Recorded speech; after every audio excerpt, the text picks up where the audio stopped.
Ipinakita na ang kuha ng CCTV ng pagdalaw ng isang contractor sa opisina ng isang senador.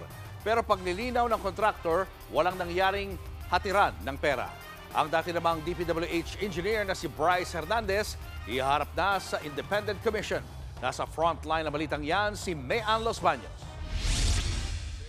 Sa pagpapatuloy ng investigasyon ng Senado sa flood control anomalies, lumutang ang pangalan ng isang kontratista na konektado umano sa lagay o kickback para sa mga proyekto. Nakuhanan sa CCTV ng Senado si Mina Elamparo Jose, may-ari ng WJ Construction na pumunta sa Senado noong August 19. Ayon sa dating DPWH official na si Bryce Hernandez, siya umano ang naghahatid ng obligasyon o lagay para sa proponent ng flood control projects. Pero pagilinaw ni Mina, bumisita lang siya sa opisina ni Senator Erwin Tulfo para ayusin ang sira nitong veranda.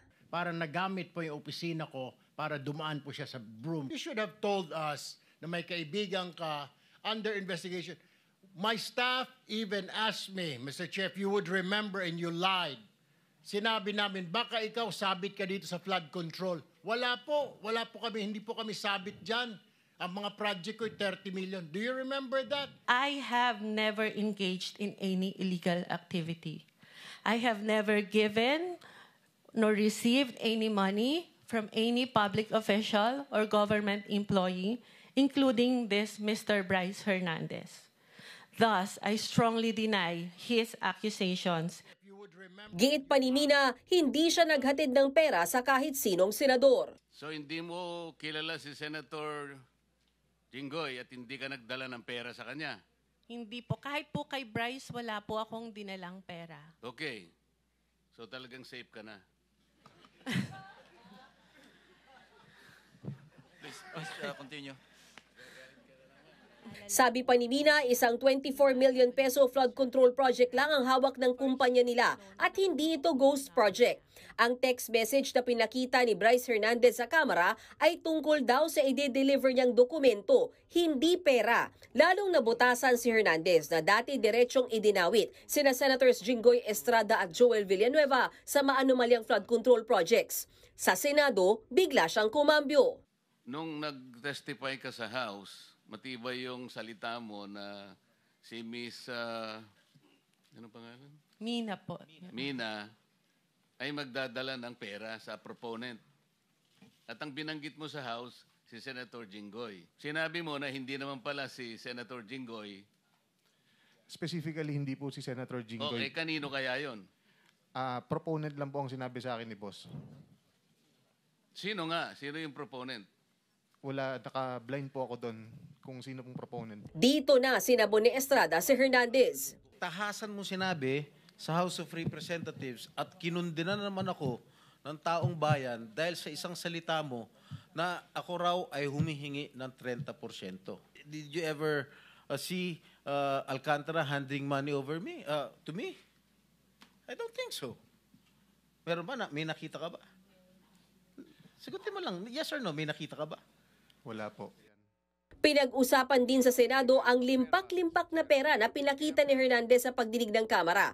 Sa pagtatanong ni Senate Blue Ribbon Committee Chairman Ping Lacson, ang perang yan ay umaabot ng 763 million pesos. Dineliver daw yan ng contractor na si Sally Santos ng Sims Construction kay Hernandez. Bago pa magsalita sa hearing, humingi na ng proteksyon si Engineer Bryce Hernandez o yung legislative immunity na ibinigay naman ng Senado. Yan ay sa kondisyon na tell-all o lahat ng kanyang nalalaman ay kanyang sasabihin. Pero nung nagkakumprontahan na kaugnay sa peking lisensya na di umano ay ginagamit niya sa mga kasino, itinanggihan ni Hernandez. Rason kaya pinagalitan siya ni Senator Lacson. You are really incredible. At times, you have selective memory. Pwede ka naming i-detain dito. Wala. Nagkaroon din ng pagkakataon si Senator Joel Villanueva na kumprontahin ng mga dating opisyal ng DPWH na nagdawit din sa senador sa anomalya. Naglabi si Senator Villanueva for any contractor na in-endorse, pinakitaan ng pabor, or nilabi sa iyo, Mr. Alcantara? Wala po, Your Honor. Si Senator Joel po ay nag-follow up sa akin na pwedeng malagyan ng building, mga school building po ay multipurpose building. There is no such thing as flood control, Your Honor. Pinakita pa ni Villanueva kung gaano kadali mameke ng chat message matapos ipresenta ni Hernandez ang palitan umano nila ng mensahe sa kamera. Matatanda ang sinabi ni Hernandez na nag-request si Villanueva ng mahigit 1 bilyong pisong halaga ng proyekto sa Bulacan pero nasa 600 million pesos lang umano ang inilaan. Kinumpirma naman ni Senate President Tito Soto na ihaharap sa Independent Commission for Infrastructure si Hernandez sa investigasyon nito. Nagbabalita mula sa Frontline, Mean Los Baños, News 5. Mga kapatid, Julius Babaw po. Para sa komprehensibo at makabuluhang balitaan at talakayan, mag-follow at mag-subscribe na sa social media pages ng News 5.